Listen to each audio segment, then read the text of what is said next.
Morning. It's wonderful. It's rather cool outside. This November morning, we're going to be picking up some places where we left off. So, on the Kubernetes Colearning stuff last time, we we're starting to get into OPA Gatekeeper policies. So, look into OPA Gatekeeper policy. So, what is OPA Gatekeeper policy? We're going to talk about that. I know what that is, but I want to kind of review. How can I check a Helm chart for policy compliance? So how can we do that? Ahead, so that's actually that's the main question. So we're going to do that.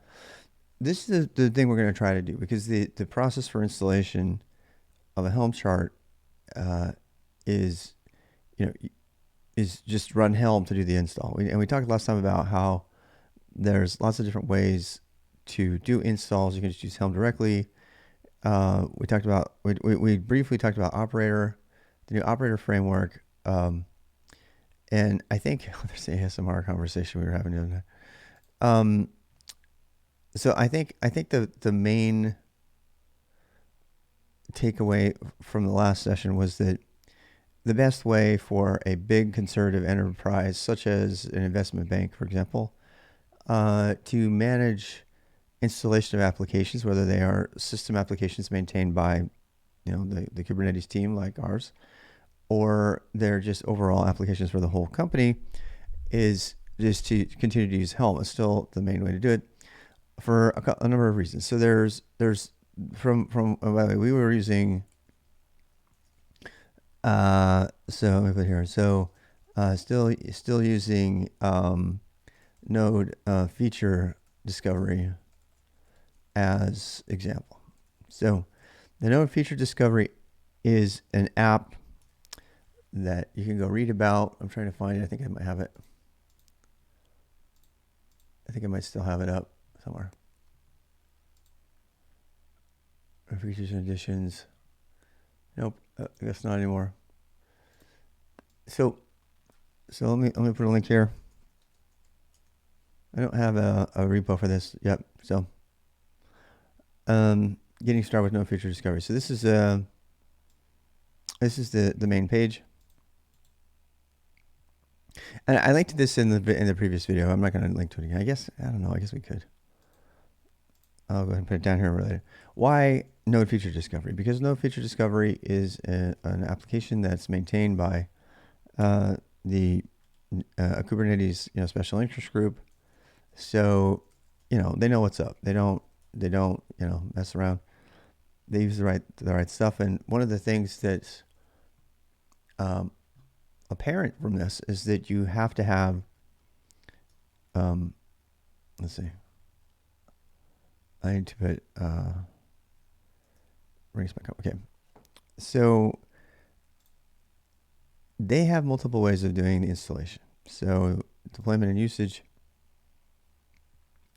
image variations, deployment options. So here you see it kind of summarized. It's kind of small, but they see that in order to get it out, in order to get Node feature discovery, which adds a bunch of annotations to everything based on the nodes, so what kind of CPU and stuff like that. And we actually have it because NVIDIA made NVIDIA GPU discovery that builds on this. So you can tell what kind of GPU you have. And if you're running a machine learning cluster, you want to know exactly, what kind of chip do I have?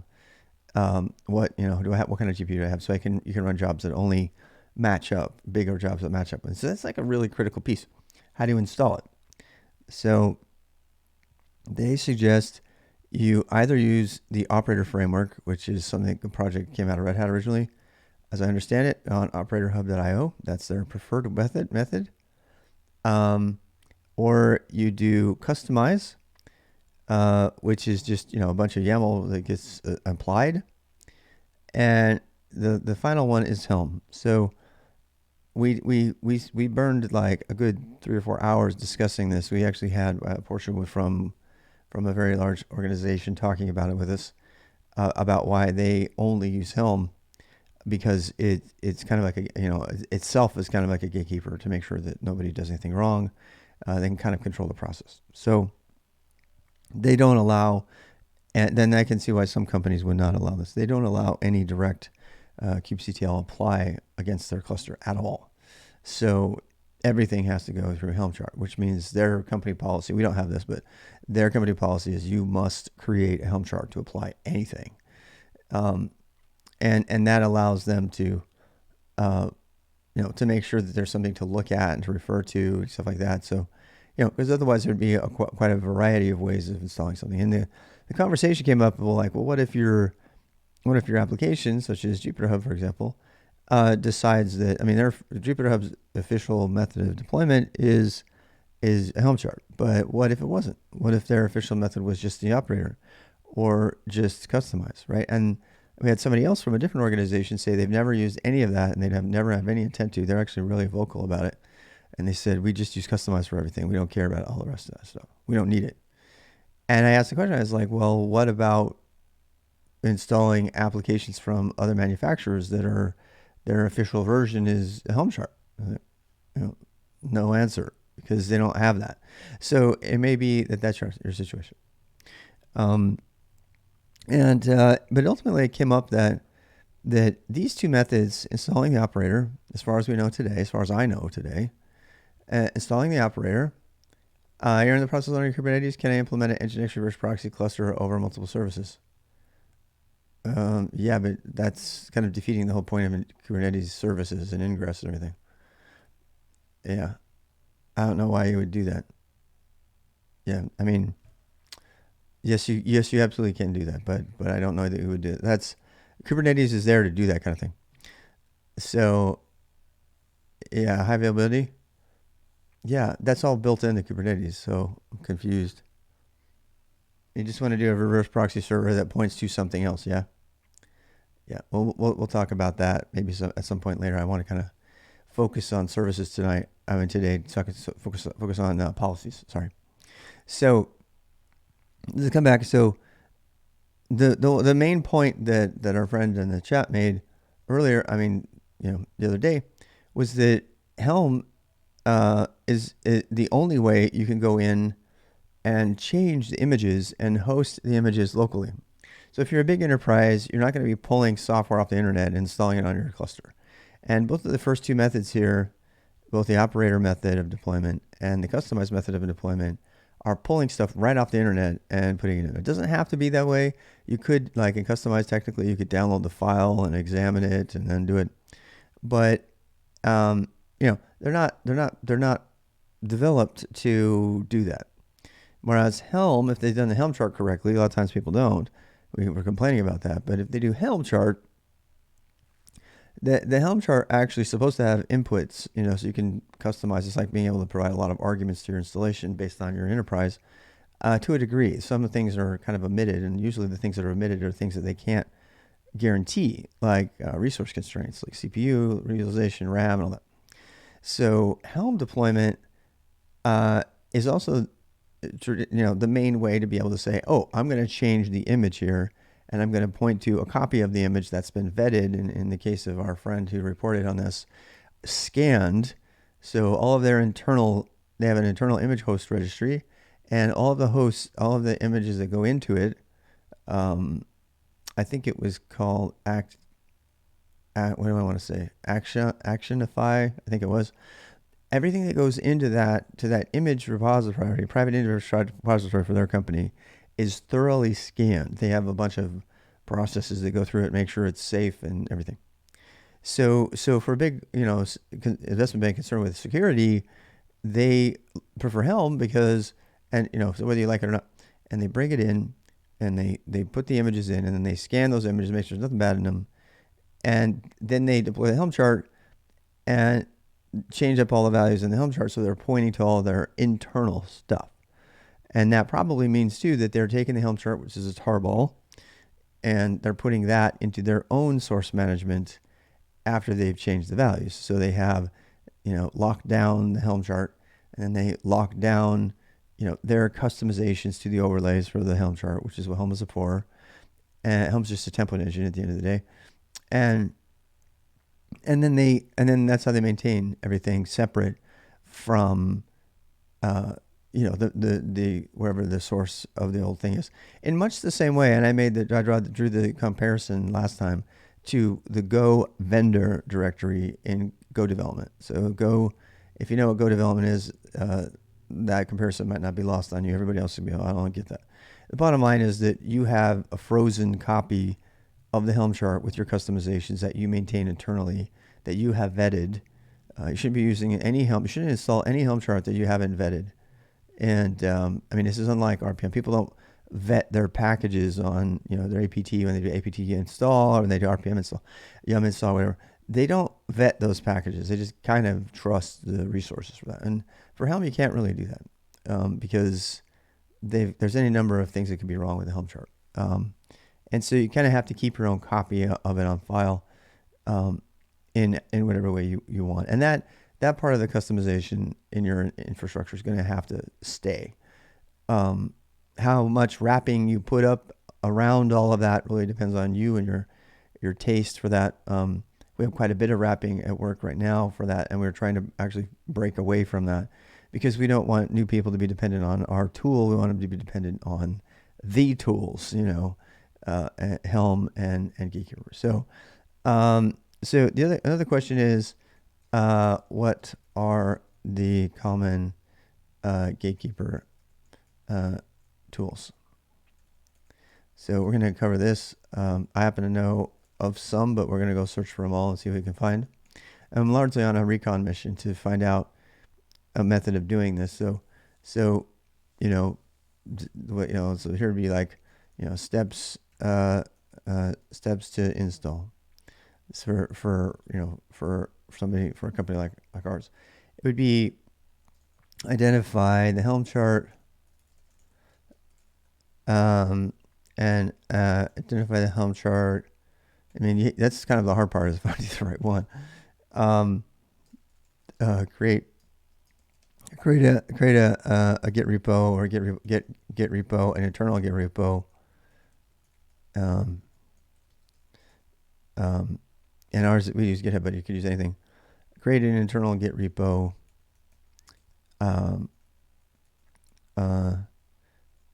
To contain the chart, the Helm chart, and then you download the Helm chart tarball into the repo, and then you need to and untar. Yeah. Untar's not a word. About download and decompress into the repo. And so now you have a Helm chart. Then what? Then you can do this. You can say add the chart to Helm. Actually, you don't even need to do that.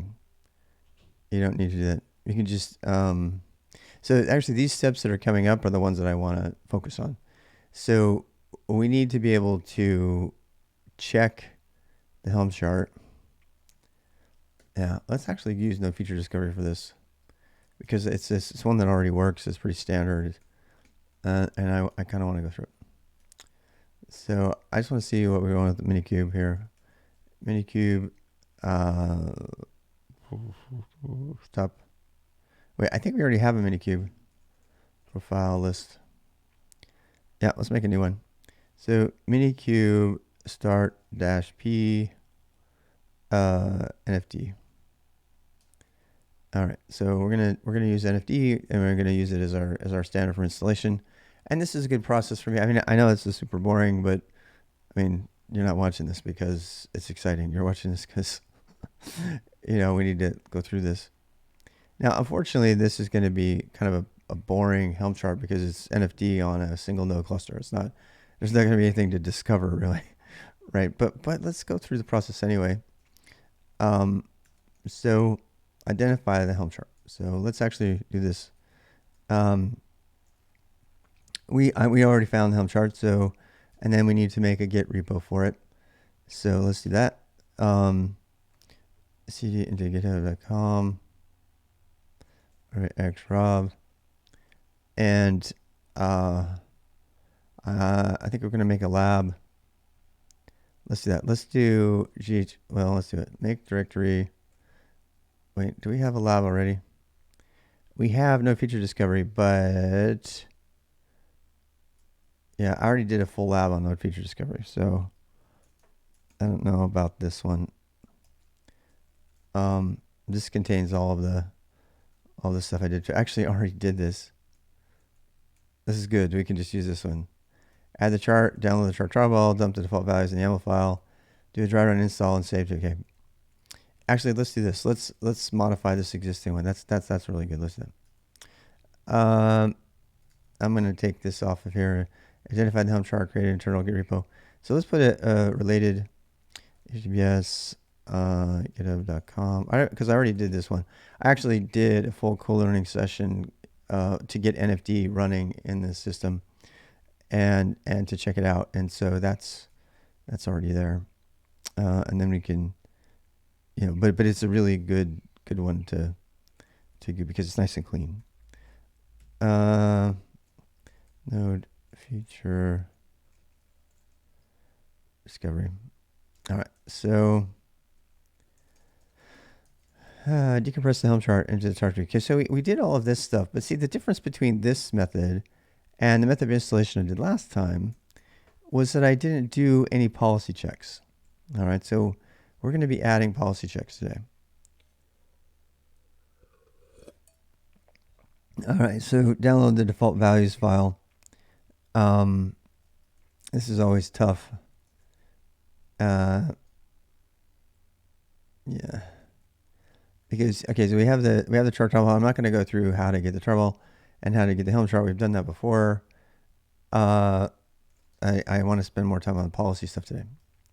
So here is a typical chart, and this is not a Git repo or anything. This is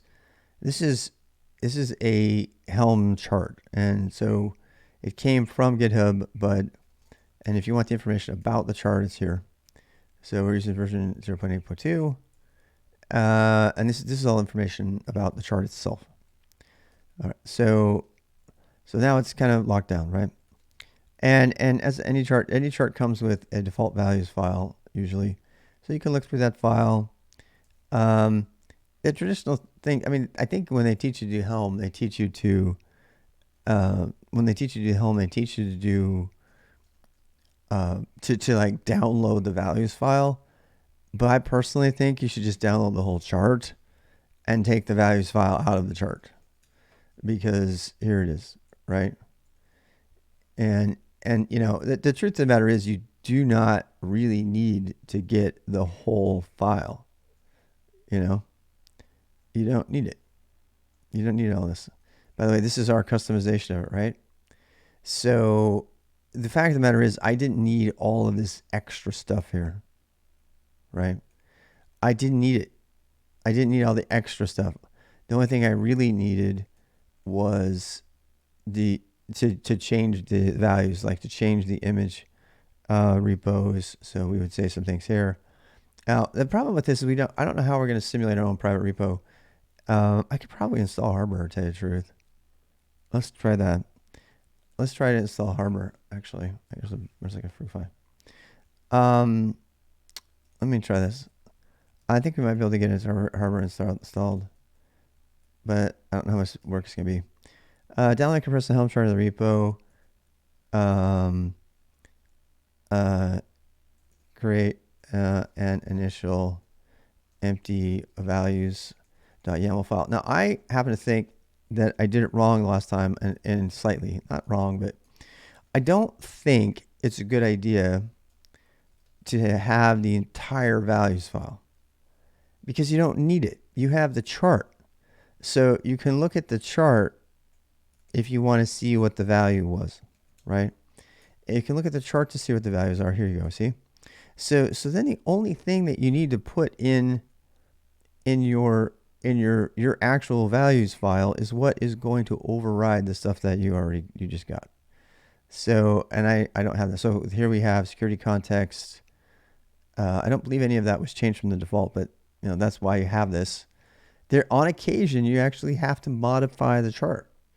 And so it's super important that when you start out that you baseline. I also think this is a reason to have each chart in its own repo so you can track its history. So the first thing you need to do, you need to commit. Your first commit is just the chart. It's just the chart as it was when you got it, because chances are you're going to have to make changes not only to the chart, but to your own values, but to the chart. So I don't know how to go get this by writing small functions. Yeah. Oh yeah, it always writes functions really small. They're very left justified. Somebody's making a comment about Go always fitting on the screen.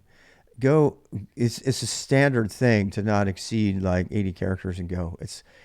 Most people follow that, and the nature of Go, the way it's written, because it does have exceptions and stuff, it gets left justified farther. So there's very little nesting in Go. It's really nice. Yeah. It depends on the C code. There's a lot of C code that doesn't have spaghetti too. It's all left justified too. Good C code. If you look at the kernel source, you see a lot of that. Smaller functions that are more left justified. Yeah. If your code is wrapping off of a 90, 100 column thing, then you got problems. You're writing bad code. Almost always, unless it's like a string or something. All right. So identify the Helm chart, create an internal Git repo to contain the Helm chart, download and decompress the Helm chart into repo, commit the repo with a pristine version of the chart,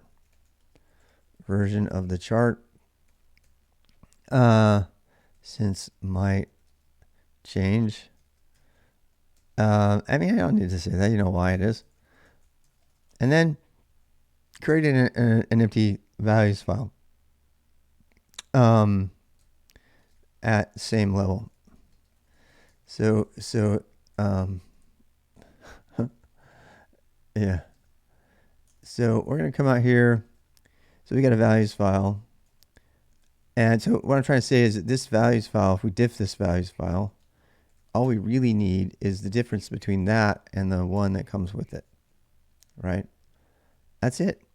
We didn't need all the other stuff. So I think that's important. So, we make our changes. So create an empty values file. Only put overlay changes into the new values file.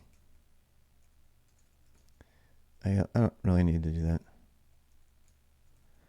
All right, so values file.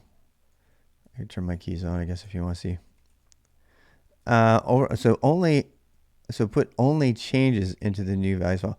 I think this is important because it can get really confusing. Only changes. So this is again. I'm seeking a way to write this up for the team as an alternative to the way we're doing it. And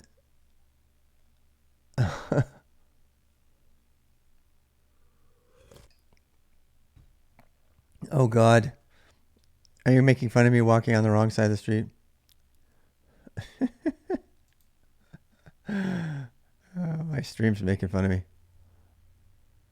Physics improved, reaction time is reduced with current set of standards. The summer started to be a lot of people are outdoors.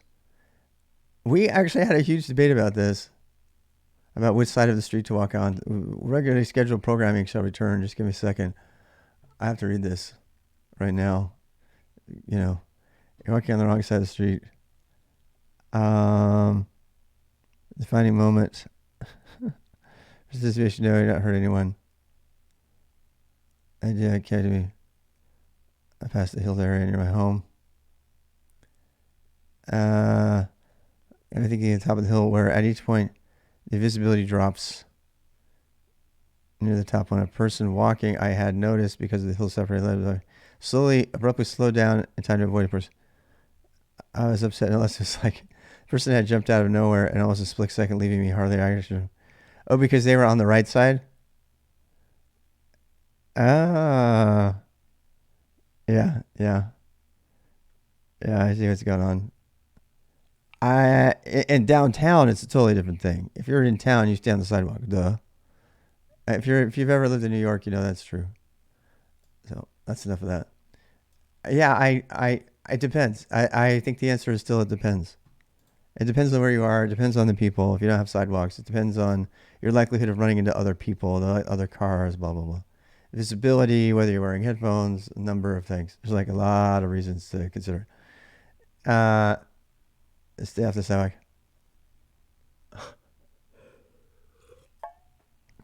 Okay, so I've already discovered something that I don't like about my values file that I did for my NFT lab. Namely, it has a lot of redundant data in it that's unnecessary. So I'm going to try to remove all of that right now, and that's kind of in compliance with what I'm doing here. But again, we're trying to get to the ability to apply policies, which I think we're going to be able to do with the Helm template command, but I don't know. We're going to try it. So we're going to do, what time is it? I got to go. It's 11 o'clock. How much time we got? Yeah, so we got another hour, so we should be good. Yeah.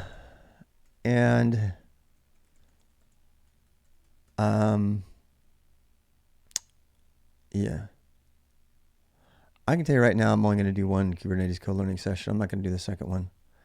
I'm deleting the second one for today, and I'm going to bump my walk up to. I'm gonna bump the walk up. So I'm changing my calendar just in case you're wondering.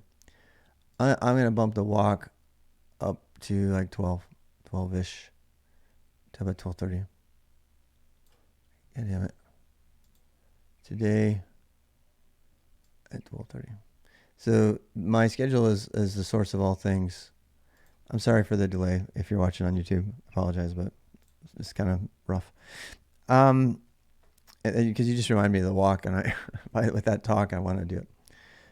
Actually, we'll go a little bit longer. We'll go until 12. We'll go for a full hour today. So, all right. So how are we going to clean this up? Well, first of all, we have to find out what that image is. I believe it's in master, but I don't know where it is. What line was it? There it is, this one. So worker, config map, we don't need. Config, this is all we need. So the rest of this can go.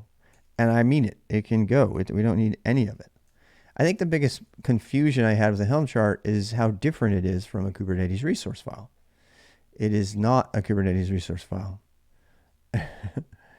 How can you control resources inside the Helm template? You change them. So you're talking about images and stuff. Yeah. So this is okay. So we're gonna have a hard time simulating this. So because there's actually a step here. Create an initial empty values YAML file, overlay changes to the YAML file. We're going to say this. We're going to say, scan the default values.yaml file for. Scan the Helm chart. Scan the chart for images that must be copied internally, imported. Okay, so we're gonna do that, and then we're gonna move download a vet and install images. Images chart requires in private registry. I'm going to add these steps because I really want to do this, because this is what you should be doing if you're doing it right. You should be, honestly, you should not be, I think most people's Helm charts should not be using an external registry. I think it's a huge dangerous thing. If you don't believe me, go look at the bugs in all of NPM this year, or this week actually, that came out with the React upstream and Angular upstream. So and then what? So then we're gonna apply. We need to do the policy stuff. So we'll leave that here. So this actually might take the whole time, just getting the images into a private registry. What type of private registry do we even have? I mean, Helm doesn't need, if you're okay. So this is tricky because if we're going to do a true emulation of this, we need to have an internal private registry running in order to do this. And we don't, because Minikube and Kind has a plugin that will cause it to behave like an internal registry, but it takes a little bit of configuration to do that. Minikube doesn't have anything similar, but you can add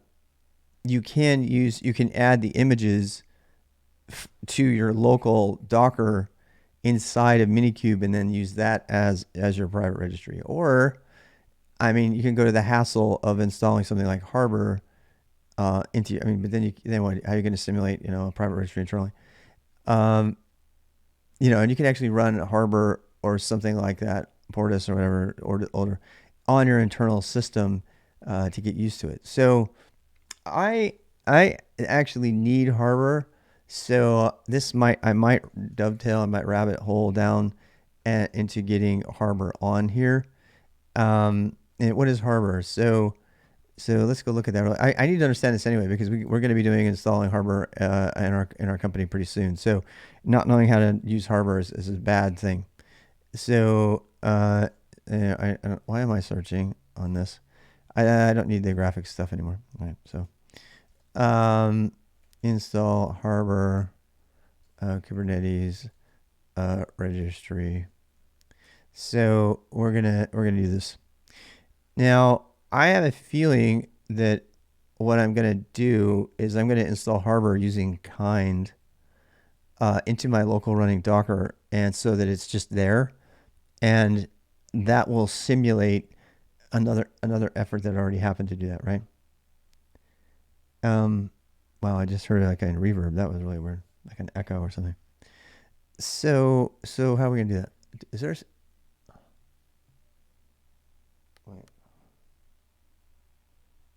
What's going on? Do I have something on that's echoing? Maybe not. I don't know. All right. So, yeah. So we're going to go ahead and do this. How's it going, Aaron?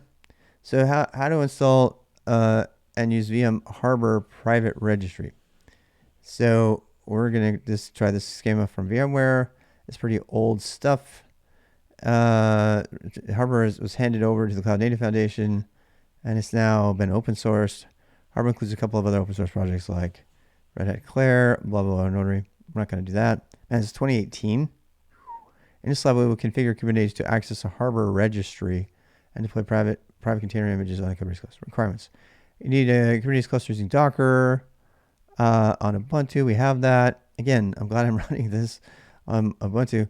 If you don't have a Kubernetes cluster already, you can refer to and install and configure Kubernetes. We have that. Install and manage automatically a Kubernetes cluster on VM from Terraform. No. Install Ubuntu. Change the method for RAMs. We don't need any of that. I think Harbor itself is a cluster thing. So we need to find how to install Harbor. So sudo apt repository. They're going to get... No, I'm not doing that. Install Docker. Don't need that. Don't need any of this. What we need to do is we need to find how to install Harbor. There it is. Download the Harbor online installer.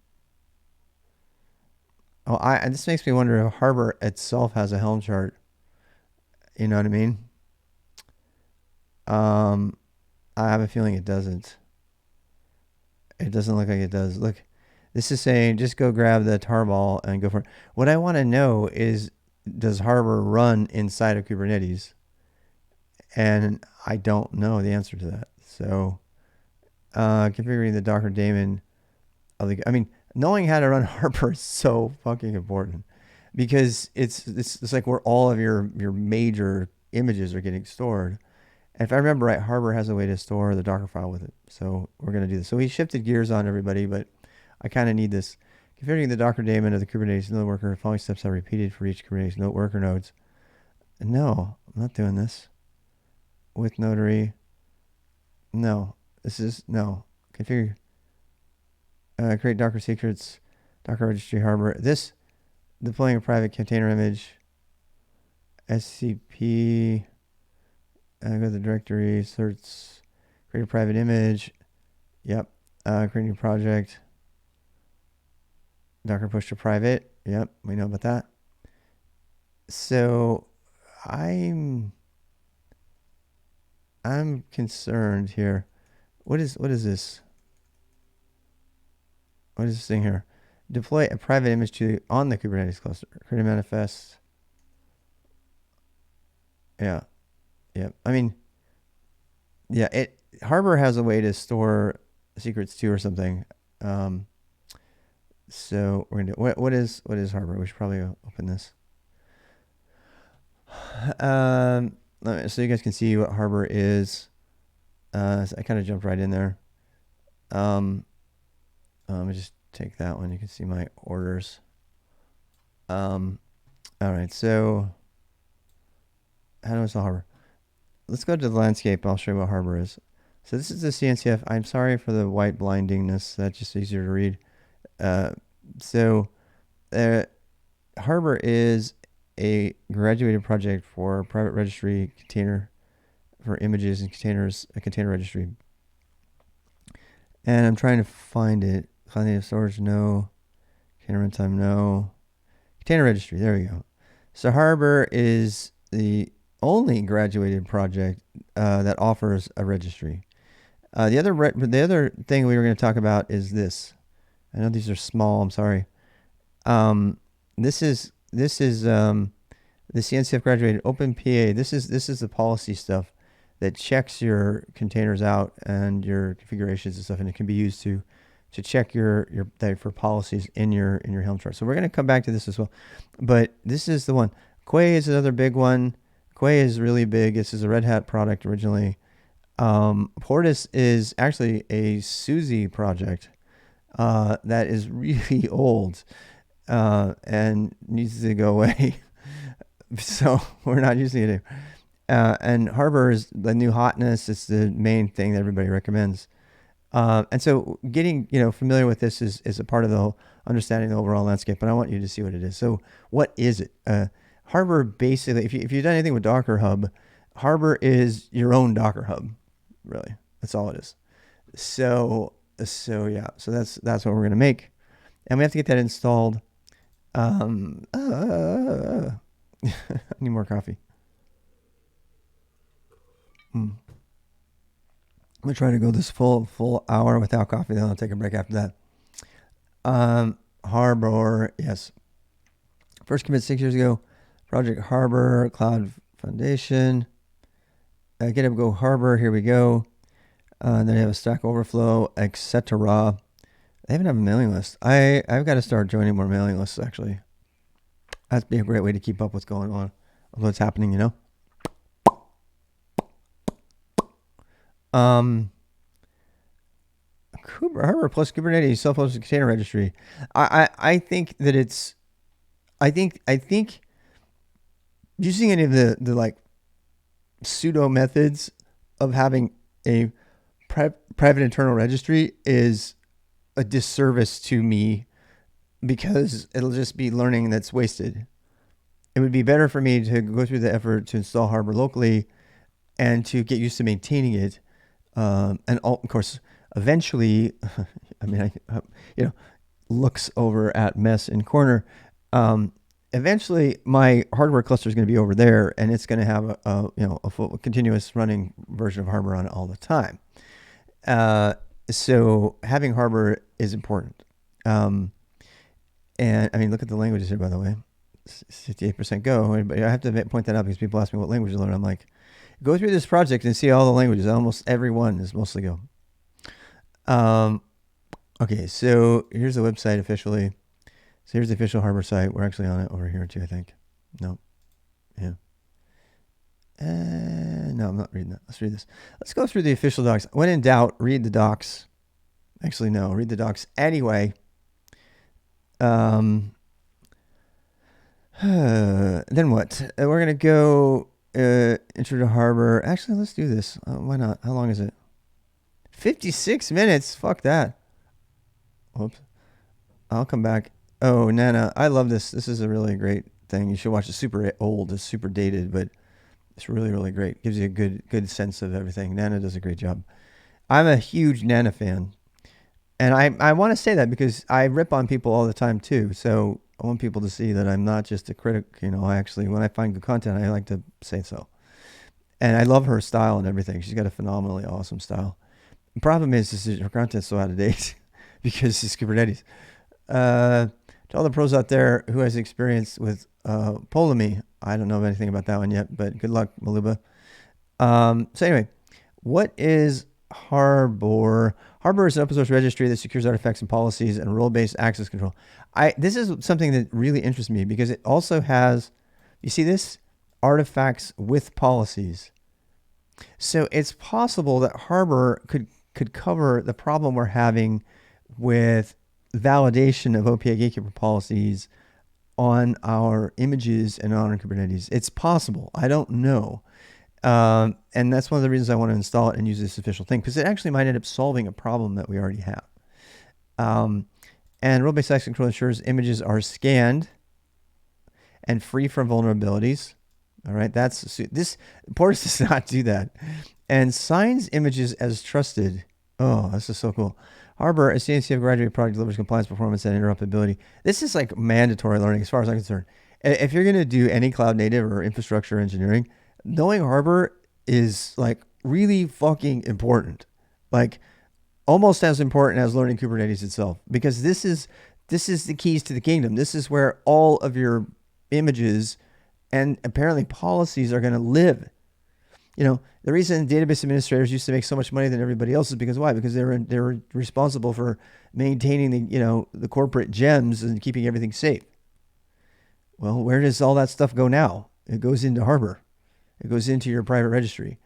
How does Go Harbor relate to Kubernetes?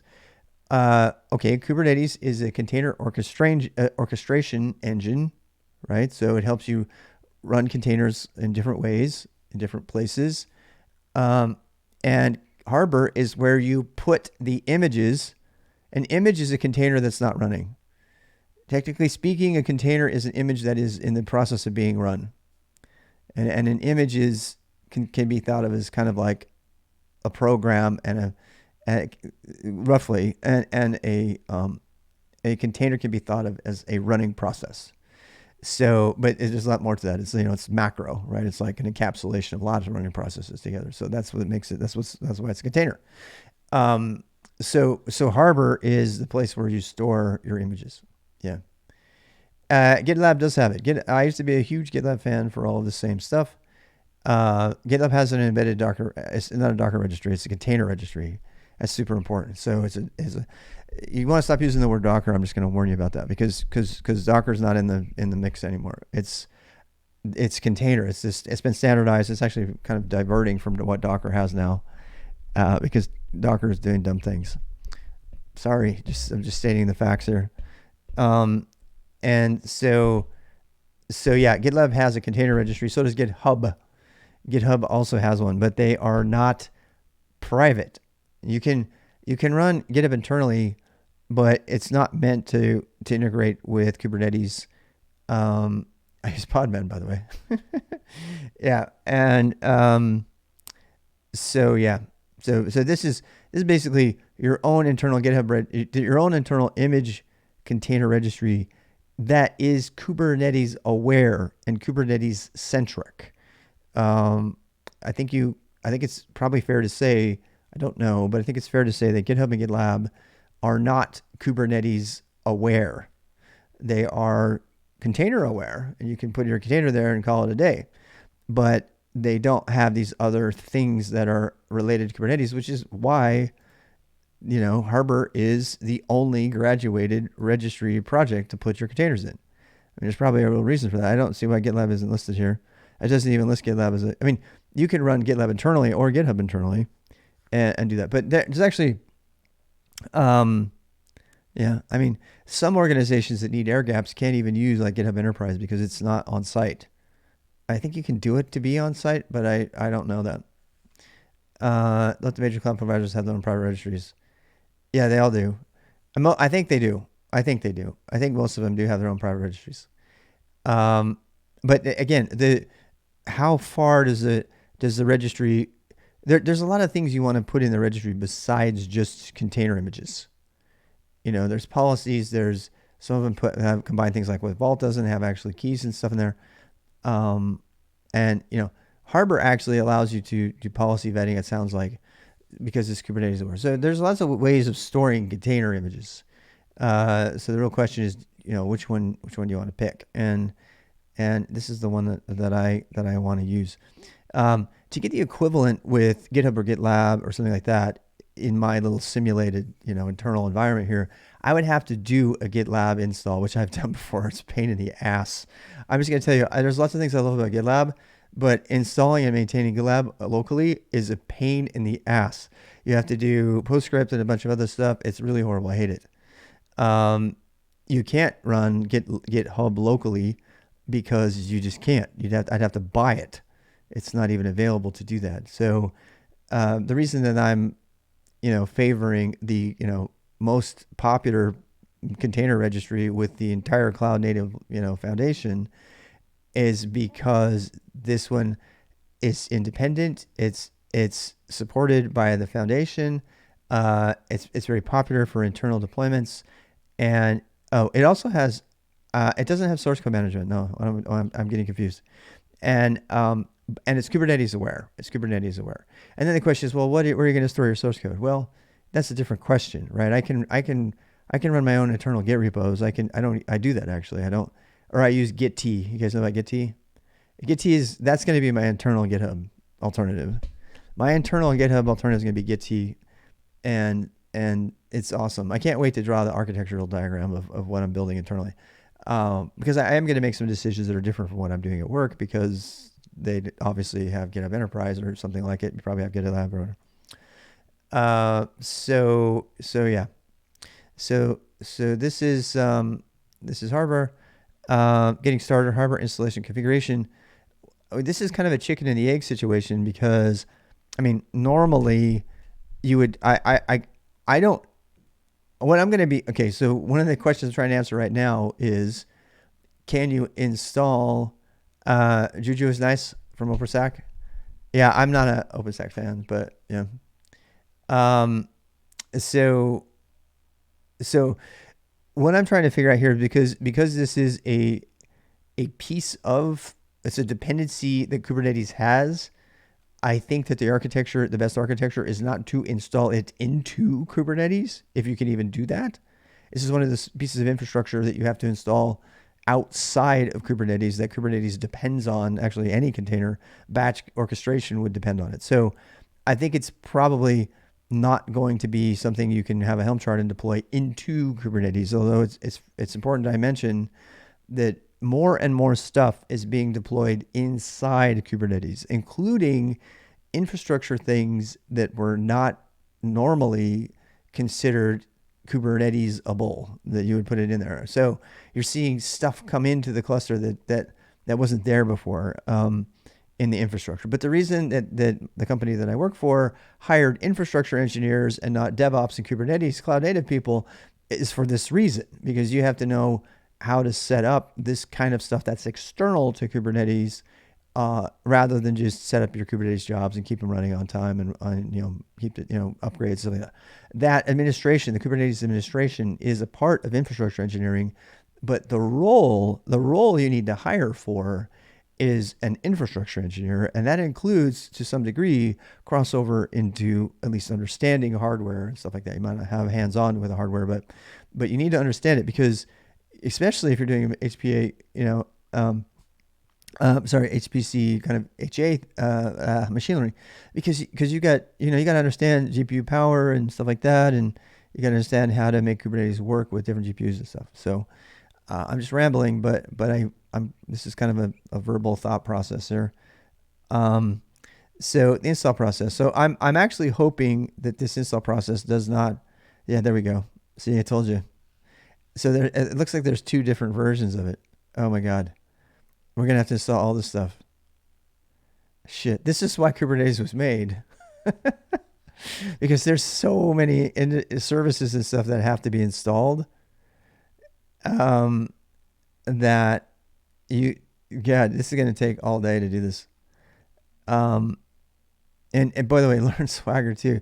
This is a really great list of everything you should learn.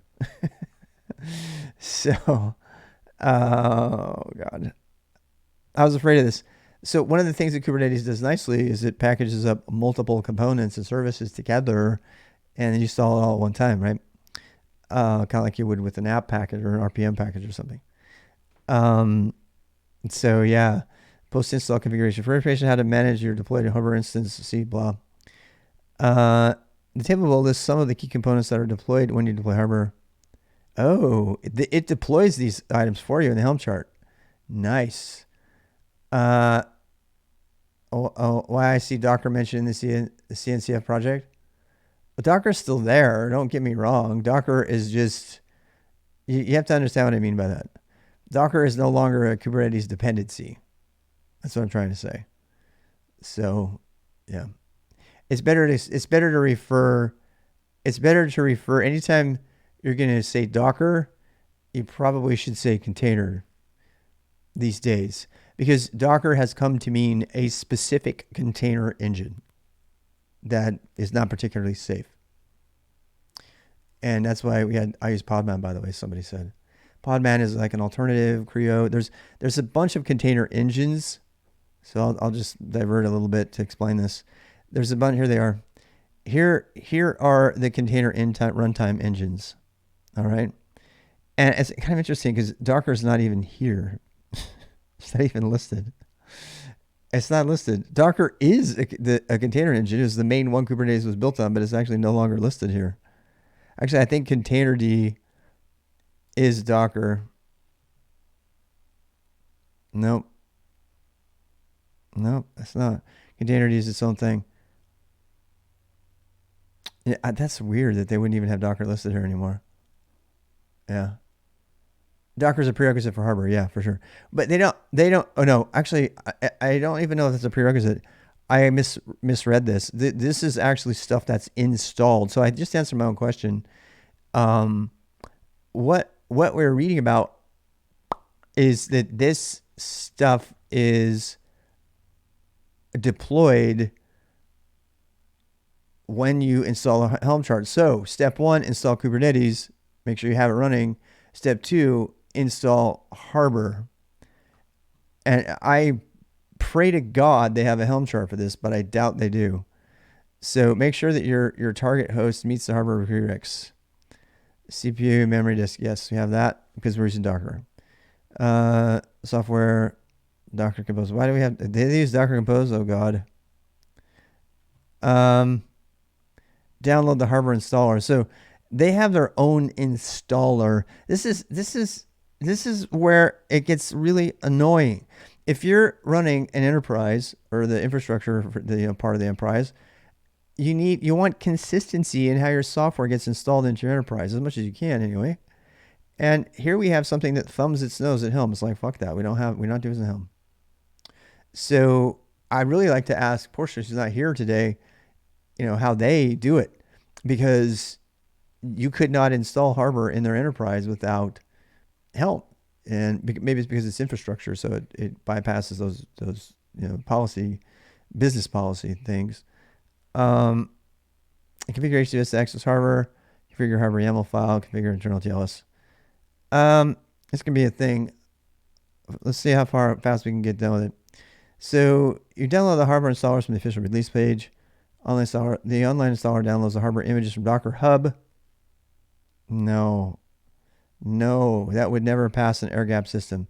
For this reason, the installer is very small. Well, We could probably get away with that, but I don't want to. I want to do the installation process because I want to train myself and do it. We need an actual lab on this. I'm realizing. Yep. Yeah, we do. This has been kind of a split session here because I kind of changed gears, but I want to have these dependencies in place. And this is actually something I need to do anyway. It'll put me kind of ahead of the team in how to install it because this hasn't come up yet. It's not going to come up till later. And we still have to install Elasticsearch too, which is, I need to study that today, this week too. Oh, lots of stuff to study. So, and I actually, the reason I want to do this Harbor stuff though is I think it might actually get me past my other immediate tasks. So there's lots of tasks that are kind of intertwined that I have at work, and it's all relevant learning. So, let's make one called Ictor Lab. And I'm gonna, is Harbor count as Kubernetes? I guess it does. Harbor. Make director lab Harbor. Lab, Kubernetes, Harbor. This is all stuff that will be available, obviously, so you guys can look at it. Oh, excuse me. So let's see. Well, I need more coffee, but I don't have time. I don't know if I want to dive into this whole thing right now. It sounds like a pretty big install process. We're gonna see if it doesn't finish in an hour, then we'll come back to this tonight. After my walk or something. I don't know what time exactly, but it'll show up on the schedule. All right, so go to the Harbor releases page offline. Use the offline installer if the host to which you are deploying Harbor does not have a connection to the internet, air gapped. And that's what you always want to assume that. When you're doing, I personally think during your training and your learning, that you really need to practice maintaining an air-gapped environment, which means there is no internet. There's no internet. And the stuff that you're going to get from the internet, you have to go out to the internet and bring into your enterprise through some approved process, which is usually sort of by hand. The offline installer contains pre-built images, so it is larger than the online installer. This is good news. I actually love that. Go to the Harbor release page, download either the online or the offline installer for the version you want to install. Optionally download the corresponding ASCII file for that's the PGP keys. And then get the key server. Receive keys. Okay. That's interesting. So this is interesting because they have you do your own signing on the software. That normally is ignored. So that gives me hope. They know what's going on. They know what's up. Most people won't do that. A lot of organizations don't care about that. They really don't. They should, but they don't. I'm sorry, my camera's kind of off slightly. I think it's off. Did I get that right? Sorry about that. If you can't tell, I'm stalling because this is a lot of work, and I don't know if I want to do it right now because they're having you do your own package signing. I mean, your own bundle signing and everything, which is cool. I'm just trying. Let's just get an overview of the process. You know what? This is what I'm going to do. Let's get an overview of the process. Let's recap the steps, and then I'll eat breakfast and go for a run and eat lunch. And we'll come back, and later today we'll go ahead and we'll do nothing but install Harbor, and we'll make that its own video. But I really kind of want to talk about why it's a thing to do this in the first place, like why it's important that we're doing it. And yeah, we'll go from there. So let's do that. What is going on? What's going on with this video?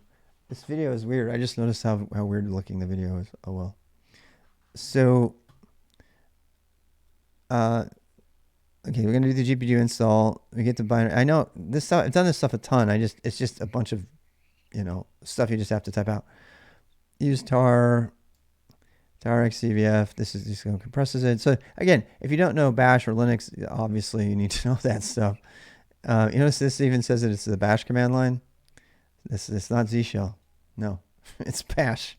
Next step: be sure to connect to Harbor. To secure connections to Harbor. All this is doing is extracting things. You have to configure HTTPS. Are you kidding me? By default, Harbor does not ship with certificates. Oh, joy. It is possible to deploy Harbor without security so that you can connect to it over HTTP. However, using HTTP is unacceptable. It's acceptable only in air-gapped test environments, which is what we have. We have an air-gapped test environment, but I want to emulate, a good environment. Using HTTP in environments that are non-air-gapped exposes you to man in the middle. Duh. This encryption describes OpenSSL using Let's Encrypt. So we're going to have to do HA authorities and OpenSSL. I'm going to get pulled into OpenSSL work. Notice that they're using OpenSSL and not one of the alternatives to that, because that's the standard tool to use. Yeah, thank you. I need a break. I'm looking at a ton of work here. So, Rob, you use Unix? Come quick. To disarm the bomb, simply enter a valid tar command for your first try. No Googling. You have 10 seconds. I forgot about this one. What? My black shirt with nothing on it? Give me a break. So I don't dress up anymore. I wear this shirt. Oh, I get it. It's a joke because I wear the same shirt every day. It's not the same shirt, by the way. I have 25 of them or so. So then we have this here. I am so sorry. You're all gonna die. Yeah, none the wiser. I know you guys would never know. I could be completely lying to you, but I actually will show you the stack. I showed the people the stack the other day. I'm losing concentration, which means I need food and I need to walk. So I'm gonna leave this here so that I don't hurt anybody or myself. Scan the default. Blah, blah, blah, blah. One of the common Gatekeeper tools. So we're gonna get rid of the Gatekeeper stuff. Say that for later. Again, we keep pushing off the Gatekeeper stuff. What? That's Pop! OS? Yeah. No, I'm not on my Mac right now. What are you talking about? No, I'm streaming from like all kinds of things. This is my Linux Pop! OS. How can I check a Helm chart for policy compliance? These are things we still need to cover, though. I'm going to leave these as notes. I kind of feel like we shouldn't do this in the same video. You know what I mean? Yeah, I do. I think we should not do that.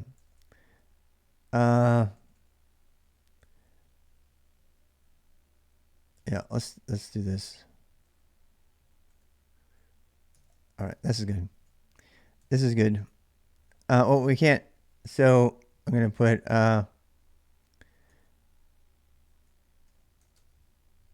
realize. I'm gonna put this here though. Realize we really should install private registry first. Decided on Harbor, but we'll do install in other video. But I think we talked about enough why we're doing that and stuff. So I feel like this has been productive. I'm going to go ahead and stop the video right now so I can come back to this. I realize this is kind of a short session, but this is really important that I made the discovery to do the Helm chart thing first. I'm sorry, the Harbor installation. We're going to need to automate the Harbor installation because I'm going to be pulling up a new Harbor installation all the time. So we're going to probably be doing the Harbor thing for several hours because we need to make a script that installs Harbor like exactly how we want it in Minikube instantaneously so they can be thrown away later.